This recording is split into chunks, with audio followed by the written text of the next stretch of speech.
दोस्तों as a football fan हमने दुनिया में तरह तरह की राइवलरीज देखी है। अगर इधर मैनचेस्टर यूनाइटेड है तो उसके सामने मैनचेस्टर सिटी है, अगर इधर रियल मैड्रिड है तो उसके सामने बार्सिलोना है, अगर इधर मोहन बगान है तो उसके सामने ईस्ट बंगाल है, और अगर इधर जॉनी सिंस है तो उसके सामने मियां खलीफा है। लेकिन साउथ एशिया के अंदर एक ऐसी underrated rivalry India versus Bangladesh एक ऐसी शेप लेती जा रही है टाइम के साथ साथ, जहां पर इस आने वाले मैच का रिजल्ट अब यह डिसाइड करने वाला है कि साउथ एशिया के अंदर कौन से देश के फैन अगले आने वाले महीनों में ये बोलने वाले हैं कि भैया हम साउथ एशिया के किंग हैं। और ये इंडिया वर्सेस बांग्लादेश इस समय साउथ एशिया की सबसे बड़ी डर्बी बन रखी है। इधर से बांग्लादेश की टीम अपनी एक फुल फ्लैश टीम के साथ तैयार बैठी है इंडिया के स्वागत के लिए, तो दूसरी तरफ से इंडिया एक अपनी यंग और टैलेंटेड टीम लेकर बांग्लादेश पहुंच चुके हैं, साथ में अपने स्टार प्लेयर रायन विलियम्स को लेके, जो अब ये डिसाइड करने वाले हैं कि भैया इस इंडिया वर्सेस बांग्लादेश की बैटल में Ryan Williams versus Hamza Chowdhury की बैटल में कौन जीतने वाला है और फाइनली साउथ एशिया का किंग कौन बनने वाला है। तो करते हैं अभी सारी चीजों के ऊपर डिटेल में बात, लेकिन सबसे पहले भाई कमेंट सेक्शन के अंदर जितने भी इंडियन फुटबॉल फैन और बांग्लादेश के फुटबॉल फैन है ना भाई, अपनी अपनी प्रेडिक्शन ना कमेंट सेक्शन में शेयर कर दो। क्या लगता है इस मैच की स्कोर लाइन क्या होने वाली है, इंडिया कितने गोल स्कोर कर सकती है, बांग्लादेश कितने गोल स्कोर कर सकते हो, फाइनली मैच कौन जीतने वाला है, भाई सारी चीजें कमेंट सेक्शन में बता सकते हो। साथ में भाई तुम लोगों से रिक्वेस्ट है जिसने भी चैनल को सब्सक्राइब नहीं किया ना, चैनल को भी सब्सक्राइब कर लेगा, तुम लोग सब्सक्राइब करते हो ना तो भाई बड़ा अच्छा लगता है दिल को। और सब्सक्राइब इसलिए भी कर लेना ताकि इंडियन फुटबॉल और साउथ एशियन फुटबॉल से रिलेटेड कंटेंट तुम सभी के पास आता रहे, ठीक है। अब देखो भाई, सबसे पहले मैं बात करता हूं इस मैच की हाइप के ऊपर, और अगर तुम्हें इस मैच की हाइप जाननी है ना तो भाई मैंने अपने इंस्टाग्राम के पेज पर ना इस मैच से रिलेटेड, साउथ एशियन डर्बी से रिलेटेड एक रील पोस्ट करी है, और उस रील पर जो सारे फैंस का रिस्पॉन्स चल रहा है तुम भी जाके एंगेज करो। मेरे इंस्टाग्राम पे 7 पे तुम्हें ये रील देखने को मिल जाएगी, तो अपने दोस्तों के साथ दबा के शेयर करो और सबको बता दो भाई कि ये मैच एक्चुअल में कितना ज्यादा तगड़ा मैच होने वाला है, ठीक है। लेकिन अब देखो, अगर मैं बात करूं कि इस मैच की एक्चुअल हाइप के ऊपर,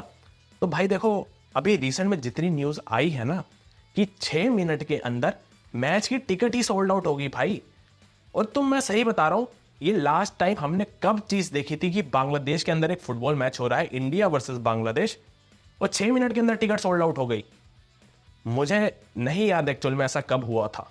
ठीक है। और ये चीज अब आपको ये बता रही है कि ये साउथ एशियन डर्बी के लिए भले ही दोनों टीमें बाहर हो गई है भाई एशियन क्वालिफायर से, लेकिन उसके बावजूद फैंस के अंदर कितना क्रेज है अपनी टीम्स को लेकर कि भैया कुछ भी हो जाए ये मैच तो जीतना ही जीतना है। और इसी वजह से इस मैच की जो हाइप है, एक तो इस वजह से भी है, और दूसरी जो सबसे बड़ी हाइप इस मैच की बन रही है वो इस वजह से बन रही है कि भाई बांग्लादेश के पास अगर उनके लेजेंड प्लेयर हमजा चौधरी बैठे हुए हैं तो इंडिया के साथ आके जुड़ चुके हैं रायन विलियम्स। और ये Ryan Williams versus Hamza Chowdhury की जो बैटल है, इस मैच को जो एक एंगल मिला है ना इस बैटल की वजह से, उससे और ज्यादा एक डबल हाइप मिल चुकी है इस साउथ एशियन डर्बी को, इंडिया वर्सेस बांग्लादेश को। और इन सारी चीजों की वजह से ही अब ये मैच एक नेक्स्ट लेवल पर जाता जा रहा है। और उसका एक रीजन ये भी है कि दोनों टीमें इंडिया और बांग्लादेश के बीच में जो कुछ रिसेंट मीटिंग्स हुई भी है ना, पिछले 5 मैचों के अंदर 4 मैच ड्रॉ हुए हैं दोनों टीम्स के बीच में, और सिर्फ 1 मैच इंडिया ने जीता है, ठीक है। तो यहां से तुम्हें यह पता चल रहा है कि दोनों टीम्स में भाई तुम्हें कोई अभी तक एक क्लियर विनर मिला नहीं है। तो बांग्लादेश अब पूरे मूड में बैठी हुई है यहां पर अपनी पहली जीत लेने के और अपने आप को साबित करने के कि भाई एक्चुअल में इस समय साउथ एशिया के अंदर कोई असली किंग है तो वो हम हैं। तो और उधर से हमारी भाई इंडिया की टीम भी पूरी तैयार बैठी हुई है कि भैया इतनी आसानी से तो नहीं जीतने देंगे, अगर हम नहीं जीतेंगे तो तुम्हें भी नहीं जीतने देंगे, भले ड्रॉ कर देंगे, मैं जैसा पहले से चलता आ रहा है। लेकिन ये जो यंग इंडिया की टीम है, एक टैलेंटेड टीम है, ये अपने पूरे दम पर आई है भाई मैच खेलने। और ऐसा मैं मानता हूं अगर रायन विलियम्स ये मैच खेले, उनका भी एनओसी का चक्कर चल रहा है, अगर रायन विलियम्स ने ये मैच खेला तो भाई ये जो मैच है एक बहुत ही जबरदस्त मैच होने वाला है। लेकिन दोस्तों इस बैटल के बीच में ना as a Indian football fan मैं एक बहुत ही इंपॉर्टेंट टॉपिक के ऊपर बात करना चाहता हूं जो दोनों टीम्स के लिए इंपॉर्टेंट होने वाला है कि भाई इस समय हमजा चौधरी की जो फॉर्म चल रही है ना, और as a Indian football team और as a Indian football fan Hamza Chaudhary को कैसे रोकना है 22 मैच में। क्योंकि हमजा चौधरी ने पिछले कुछ मैचेस में भाई बांग्लादेश के लिए जो गोल स्कोर किए हैं, जो डिफेंडिंग करी है, जो मिडफील्ड संभाली है,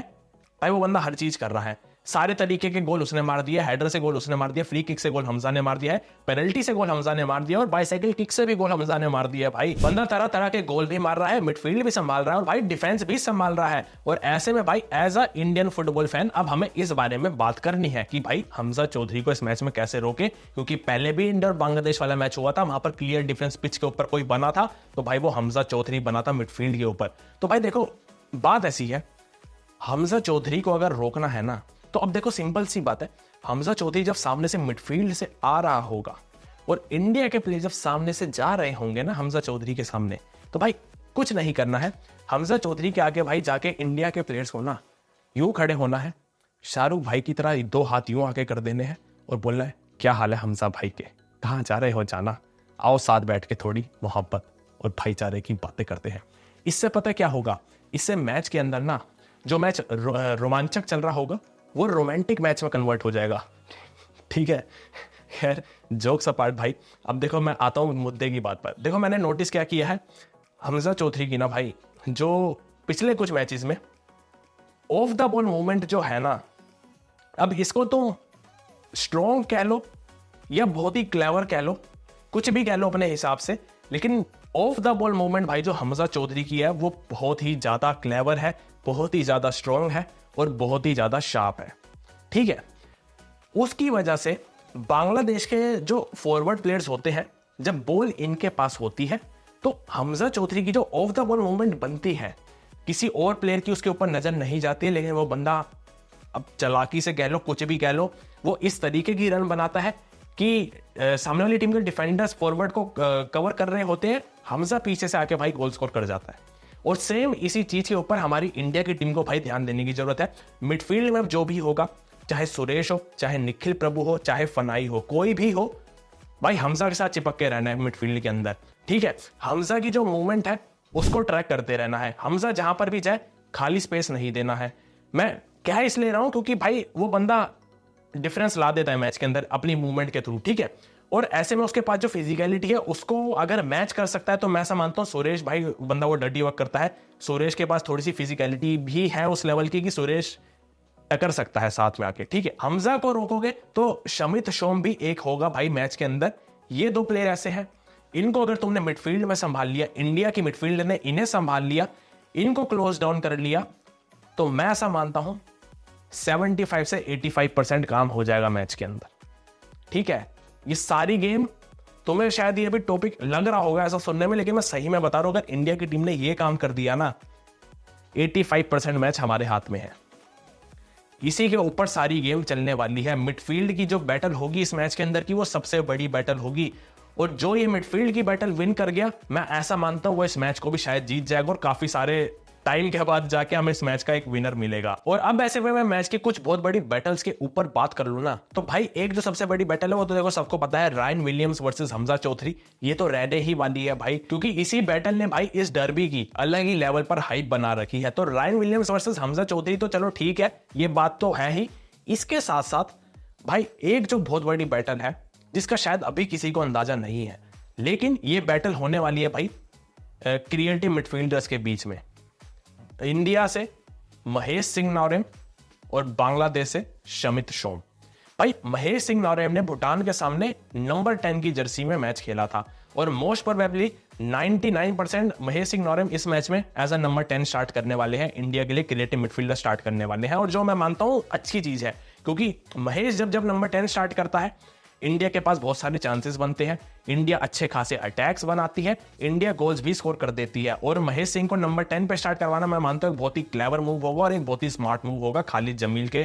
मतलब सामने से। ठीक है, सेम सामने से भाई उधर से शमित शोम है, वो बंदा भी बढ़िया क्रिएटिव मिडफील्डर है, वो भी भाई डिफेंस तोड़ना पसंद करता है, थ्रू पासेस निकालना पसंद करता है। और ये जो बैटल है महेश सिंह नौरेम वर्सेस शमित शोम, ये दो क्रिएटिव मिडफील्डर की बैटल होने वाली है कि अपनी टीम के लिए कौन ज्यादा की पासेस निकालेगा, कौन ज्यादा चांसेस क्रिएट करेगा, कौन ज्यादा डिफेंस को तोड़ेगा और कौन ज्यादा थ्रो पासेस निकालेगा। इसके साथ साथ एक फ्लैंक पर बैटल आ रही है भाई इंडिया से। अब जो भी विंग पर होगा, मोहम्मद सनन होगा, ब्राइसन फर्नांडिस होगा, चांगते होगा, इनमें से जो भी होगा उसके सामने भाई बांग्लादेश से जयन अहमद।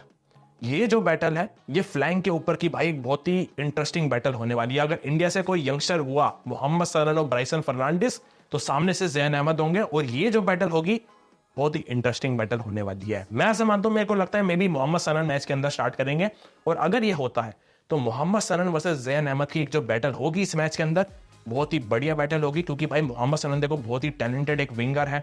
बहुत जबरदस्त क्रॉसेस लगाता है, बहुत जबरदस्त रन बनाता है, बहुत जबरदस्त वो ड्रिबल्स भी लगा लेता है। वो सेम उसी टाइप का प्लेयर भाई ज़ैन अहमद भी है। अच्छी खासी उसकी स्पीड है, अच्छी खासी भाई वो मार्किंग करके रखता है, अच्छे खासे भाई वो मतलब फ्लैंक्स पर रन भी बना लेता है, क्रॉसेस भी लगा लेता है, डिफेंडिंग भी अच्छी खासी है उसकी। तो ये जो बैटल है ना मोहम्मद सनन वर्सेस ज़ैन अहमद, ये भी एक बहुत ही ब्रिलियंट बैटल होने वाली है इस मैच के अंदर। तो ऐसे में मैच के अंदर बैटल्स तो बहुत सारी बन रही है और भी, लेकिन अब भाई बात कर लेते हैं दोनों टीम्स की लाइनअप के ऊपर और टैक्टिक्स के ऊपर की इस मैच में लाइनअप क्या हो सकती है और टैक्टिक्स क्या होती है। और ऐसे में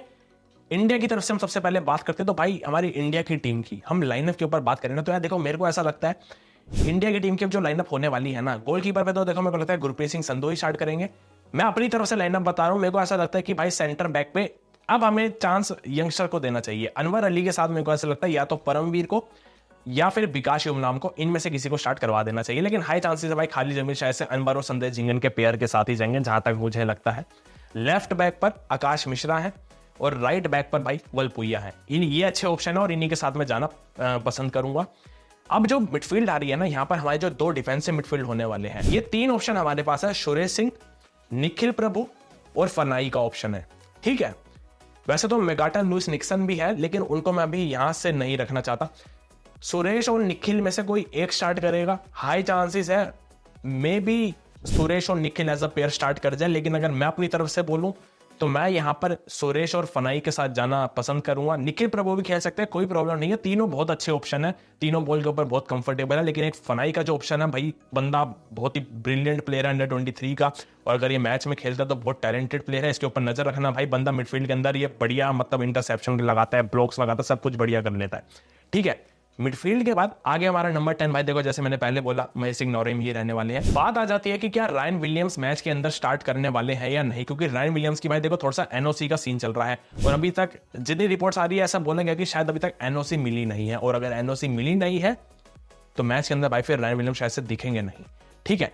पॉसिबिलिटीज है एनओसी मिल जाए, इसलिए स्क्वाड में लेके गए हैं, और अगर मिल जाएगी तो स्टार्टिंग लेवल में तुम्हें देखने को मिल जाएंगे। तो अभी हम ये मान के चल रहे हैं कि शायद रायन विलियम्स को भाई एनओसी मिल जाए, वो खेल ले। तो रायन विलियम्स हमारे लिए भाई मैं ऐसा मानता हूँ एज अ सेंटर फॉरवर्ड आ रहे हैं, और वो शायद एज अ सेंटर फॉरवर्ड ही खेलने वाले हैं। ठीक है, विंग्स पर मेरे को ऐसा लगता है खालिद जमील मोहम्मद सनन को स्टार्ट देने वाले हैं, क्योंकि भाई उनका जमशेदपुर वाला कनेक्शन है, और खालिद जमील के अंडर में भाई मोहम्मद सनन जमशेदपुर में बहुत ब्रिलियंट खेलते आए हैं। उधर से जो दूसरी विंग है वहां पर अब देखना होगा कौन स्टार्ट करता है। हाई चांसेस है लालिंग्स वाला चांगते ही शायद से स्टार्ट करेंगे। ऑप्शन भाई हमारे पास बहुत सारे हैं विंग्स पर, हमारे पास ब्राइसन का भी ऑप्शन है, एक बहुत ही इंटरेस्टिंग ऑप्शन है भाई, जिन्होंने अल नसर के सामने गोल स्कोर किया था, बहुत ही एक अगेन इंटरेस्टिंग टैलेंटेड प्लेयर है ब्राइसन फर्नांडिस। तो इंडिया की टीम जो है वो कुछ इस तरीके से हमें दिख सकती है, और मेरे को ऐसा लगता है हमारी जो टैक्टिक्स भी होने वाले हैं ना इस मैच के अंदर, वो कुछ सिमिलर मुझे लगता है वैसे हो सकते हैं जैसे हमने सिंगापुर के सामने एक हाई प्रेसिंग फुटबॉल खेला था। अब वो बात अलग है, रिजल्ट हमारे फेवर में नहीं गया था, और खाली जमीन के भाई देखो टैक्टिक्स का कुछ पता नहीं रहता, कभी वो बहुत ज्यादा ओवर डिफेंसिव हो जाते हैं, कभी बहुत ज्यादा ओवर अटैकिंग हो जाते हैं। ठीक है, तो ये मैच में मेरे को ऐसा लगता है देखो खोने के लिए कुछ है नहीं, जीत के भी कुछ ज्यादा होना नहीं है। हाँ, लेकिन एक अच्छी चीज है भाई, टीम जीतने के लिए जाएगी तो एक टीम का मोरल बढ़ेगा, यहाँ से खाली जमीन को कॉन्फिडेंस मिलेगा, और ऐसे में मैं मानता हूँ टीम एक फ्री फ्लोइंग अटैकिंग फुटबॉल खेलने वाली है। और अब अगर बांग्लादेश की लाइनअप और टैक्टिक्स के ऊपर बात कर लेते हैं ना, तो यार देखो जो बांग्लादेश की लाइनअप है ना, मैं देखो टू बी ऑनेस्ट होके बोलूं, जो नेपाल के सामने लाइनअप थी ना, वहां पर जावी कबरेरा ने एक बड़ी ही अलग सी फॉर्मेशन खिलाई थी, 4-2-2-2 की फॉर्मेशन खिलाई थी भाई, या पता नहीं वो 4-2-3-1 थी, कुछ तो था भाई वो। ठीक है, अब उस फॉर्मेशन के अंदर मेरे को क्या लगता है, जो वो लाइनअप थी ना, उस लाइनअप में मैक्स टू मैक्स एक चेंज होगा या फिर दो चेंज होंगे, लाइनअप वही रहेगी। उसमें मेरे को क्या लगता है, मोहम्मद सोहेल राणा को बाहर बुला के अंदर एंट्री होगी as a creative midfielder Shamit Shome की। ठीक है, बाकी सारी लाइनअप वही रहने वाली है, डिफेंस सेम रहेगा, हमारे टोपू बर्मन और तारिक काजी रहने वाले हैं, फ्लैंक्स पर हमारे वही रहेंगे ज़ैन अहमद, और उधर से जावी कबरेरा के फेवरेट प्लेयर सादुद्दीन। मिडफील्ड हमारी हमजा और जमाल भुयान की रहने वाली, क्रिएटिव में हमारे पास ये आ जाएंगे अपने क्या कहते हैं शमित शोम आ जाएंगे, विंग्स पर हमारे पास वही प्लेयर रहने वाले हैं, और फ़हीम शायद से मेरे को लगता है स्टार्ट करेंगे मैच में। अगर फ़हीम नहीं होंगे तो इनकी जगह पर मैक्स टू मैक्स अल अमीन आ जाएंगे, और कुवा मिचेल का भी भाई एक बहुत ही क्या कहते हैं इंटरेस्टिंग ऑप्शन है, एज अ सब्स्टिट्यूट आ सकते हैं, और क्या पता भाई कबरेरा का मन कुछ कर जाए तो क्या पता स्टार्ट भी दे दे। बट मोस्टली मेरे को ये लगता है शायद से एक ही चेंज होगा, और वो होगा ये कि सोहेल की जगह पर शमी शोम को टीम के अंदर डाला जाएगा, और कुछ इसी तरीके की लाइनअप होने वाली है बांग्लादेश की। और टैक्टिक्स भी मुझे उनके ये लगता है कि फ्री फ्लोइंग अटैकिंग फुटबॉल ये भी खेलने वाले हैं, खोने के लिए इनके पास भी कुछ नहीं है, टीम जीतना चाहेगी, और जीतने के लिए भाई मेरे को ऐसा लगता है दोनों टीमें अब अटैकिंग ब्रांड ऑफ फुटबॉल खेलने वाली है इस मैच के अंदर। बढ़िया एंड टू एंड एक्शन वाला ये मैच चलेगा, और एक बहुत ही दोनों टीम से बढ़िया अटैकिंग ब्रांड ऑफ फुटबॉल हमें देखने को मिलने वाला है, इंडिया से भी और बांग्लादेश से। और अब ऐसे में मैच की प्रेडिक्शन के ऊपर बात कर लूँ ना, तो भाई देखो बात ऐसी है, दोनों टीमों के बीच में पिछले 5 मैचों में 4 मैच ड्रॉ हुए हैं और 1 मैच इंडिया ने जीता, लेकिन पिछले जितने भी मैच हुए हैं भाई वो मोस्टली ड्रॉ पर ही खत्म हुए हैं। और ये दोनों टीमें ऐसी हैं भाई, ये सब कुछ कर देती है, ये अगर खुद नहीं जीतती तो सामने से दूसरी को भी नहीं जीतने देती। और ये मैच में ऐसा मानता हूं भाई इंडिया के ऊपर ना देखो थोड़ा सा प्रेशर होगा इस मैच में, क्योंकि पिछली जो कुछ परफॉर्मेंसेस रही है ना, टीम थोड़ा सा प्रेशर में होगी। दूसरा कारण ये है प्रेशर का, ढाका में मैच है, बहुत सारे फैंस होने वाले हैं, सारा सोल्ड आउट हो चुका है, वो भी प्रेशर डालेंगे इंडिया के प्लेयर्स के ऊपर, और टीम पता नहीं कितने सालों बाद बांग्लादेश में खेल रही है जाके, तो इन चीज़ों का भी थोड़ा सा फर्क पड़ेगा। लेकिन इंडिया के पास अच्छी बात यह है कि भाई अगर रायन विलियम्स खेलते हैं मैच में तो बहुत सारा कॉन्फिडेंस भी मिलेगा आगे की फॉरवर्ड लाइन में। और सेम उधर से भाई बांग्लादेश के पास हमजा चौधरी भी बैठे हुए हैं, तो अगेन बहुत सारी बैटल्स हैं मैच के अंदर, बहुत सारा प्रेशर है। बांग्लादेश को आप कह सकते हो थोड़ी सी एडवांटेज पर होगी इस मैच में, जस्ट बिकॉज उनके फैंस का जो सपोर्ट है उनके पास, लेकिन डिफेंस को अगर कंट्रोल रखेंगे तो ही मैच में रहेंगे। अगर जहां डिफेंस को कंट्रोल नहीं रखा तो मैं ऐसा मानता हूं इंडिया इस मैच को जीत सकती है, ठीक है। बट अगेन अगर मैं मैच की प्रेडिक्शन करूं ना, मेरे को यार देखो पर्सनली मेरे को फिर ऐसा लग रहा है जैसे पहले कुछ रिजल्ट रहे हैं ना, मेरे को लग रहा है ये मैच भी ना पिछले कुछ रिजल्ट्स की तरह ड्रॉ पर ही खत्म होने वाला है। हाँ बस फर्क यहाँ पर ये होगा कि गोललेस ड्रॉ नहीं होगा इस बार, ये मैच होगा मेरे हिसाब से इंडिया 1 और बांग्लादेश 1। मेरे को यार ऐसा ही लग रहा है, ये जितने कुछ पिछले मैचेस रहे हैं ना दोनों ड्रॉ पर ही खत्म हो जाते हैं, ठीक है। तो ये मैच भी मेरे को ऐसा लग रहा है ड्रॉ पर खत्म होने के ज्यादा चांसेस है। और अगर मैं अपनी तरफ से स्कोरलाइन की बात करूं तो मेरी तरफ से स्कोरलाइन रहने वाली है भाई इंडिया 1 और बांग्लादेश 1। तो ठीक है भाई, आज की वीडियो में बस इतना ही। तुम लोगों के क्या थॉट्स है भाई, जितने भी इंडियन फुटबॉल फैन है या बांग्लादेश के फुटबॉल फैन है, तुम्हें क्या लगता है भाई मैच का रिजल्ट क्या होने वाला है, क्या स्कोरलाइन हो सकती है मैच की, इंडिया कितने गोल स्कोर कर सकती है, बांग्लादेश कितने गोल स्कोर कर सकते हैं भाई, सारे अपनी प्रेडिक्शन कमेंट सेक्शन में बता सकते हो। मैं उम्मीद करता हूँ भाई तुम्हें वीडियो पसंद आई होगी। वीडियो पसंद आई तो वीडियो को लाइक कर देना, चैनल को भी सब्सक्राइब कर देना भाई, ताकि आगे वीडियो तुम लोगों के पास आते रहे। तब तक मिलता है अगली वीडियो में अगली कहानी के साथ। जय हिंद।